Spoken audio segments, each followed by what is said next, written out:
আয়ারল্যান্ডের 286 রানের জবাবে প্রথম ইনিংসে উড়ন্ত সূচনা টাইগারদের। মাহমুদুল জয় ও সাদমান আস্থার সঙ্গে ব্যাটিং করেন। স্কোরবোর্ডে 12 ওভারেই 50 রান। দুই ওপেনারই অনেকটা ওয়ানডে মেজাজে রান তোলেন। আইরিশ বোলাররা এক অর্থে সুবিধা করতে পারেনি মোটেও। দ্রুতগতিতে রান তোলে বাংলাদেশ দল। সাদমান 49 বলে 50 হাঁকালেন। বাঁহাতি ওপেনারের এটি ক্যারিয়ারের সপ্তম 50। জয়ের সঙ্গে সাদমানের ওপেনিং জুটিতে 100 রানের জুটি।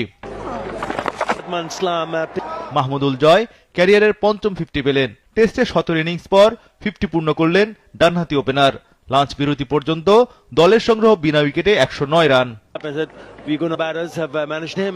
মাহমুদুল জয় 50 রানে ও সাদমান 58 রানে অপরাজিত ছিলেন। প্রথম সেশনে 24 ওভার ব্যাট করে প্রায় 4.5 করে রান তোলে বাংলাদেশ দল। স্কিন শুষ্ক রুক্ষ হয়ে যাবে বলে কি বাইরে যাবে না? জাস্ট 1 2 3 4 করো, স্কিনটাকে রিভাইভ করো। দ্বিতীয় সেশনেও সাদমান ও জয়ের সাবলীল ব্যাটিং। ষষ্ঠবারের মতো ওপেনিং জুটিতে 150 রান গড়ল বাংলাদেশ। দুই ওপেনারই পাল্লা দিয়ে রান তোলেন। টেস্টে ওপেনিংয়ে চতুর্থ সর্বোচ্চ জুটি গড়ল বাংলাদেশ। 2015 সালের পর ওপেনিংয়ে এটাই তাদের সেরা জুটি। টাইগাররা ওপেনিং জুটিতে তোলে 168 রান। সাদমান ইসলাম বিদায় নেন 80 রানে। তবে মুমিনুলকে নিয়ে জয়ের ব্যাটে শক্ত অবস্থানে বাংলাদেশ দল। চা বিরতি পর্যন্ত তাদের সংগ্রহ 1 উইকেটে 198 রান। ওপেনার মাহমুদুল জয় 94 রানে ও মুমিনুল হক 21 রানে অপরাজিত ছিলেন। এই সেশনে 31 ওভার ব্যাট করে 1 উইকেটে 89 রান যোগ করে বাংলাদেশ। চা বিরতির পরপরই সেঞ্চুরি উদযাপন করলেন মাহমুদুল জয়। ক্যারিয়ারে এটি জয়ের দ্বিতীয় সেঞ্চুরি। সবশেষ 30 ইনিংস আগে প্রথম সেঞ্চুরি পেয়েছিলেন তিনি। অভিজ্ঞ মুমিনুল 6 মেরে 50 পূরণ করেন। টেস্ট স্পেশালিস্ট এই ব্যাটারের এটি 23তম 50। টেস্টে টাইগারদের দ্বিতীয়বারের মতো প্রথম 3 ব্যাটার 50 পেলেন।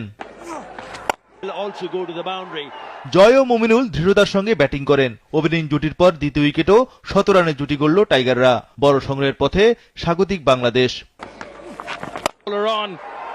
জয় ও মুমিনুলের দায়িত্বশীল ব্যাটিংয়ে বাংলাদেশ লিড আদায় করে। জয় নিজের ক্যারিয়ার সর্বোচ্চ রান তোলেন। 1 উইকেটে 300 রান স্কোরবোর্ডে। আইরিশরা নতুন বল নেবার আগে মাহমুদুল জয় ক্যারিয়ারের প্রথম 150 রান তোলেন। মুমিনুলও সেঞ্চুরির অপেক্ষায়। টাইগারদের লিড 52 রান। দিন শেষে বাংলাদেশের সংগ্রহ 1 উইকেটে 338 রান। এই সেশনে 140 রান যোগ করেছে টাইগাররা। মাহমুদুল জয় 169 রানে ও মুমিনুল 80 রানে অপরাজিত রয়েছেন। এর আগে 8 উইকেটে 270 রান নিয়ে দ্বিতীয় দিনে ব্যাটিংয়ে নামে আয়ারল্যান্ড। 16 রান যোগ করেই অল আউট হয় সফরকারীরা। শেষ 2 উইকেট নেন তাইজুল ও হাসান মাহমুদ।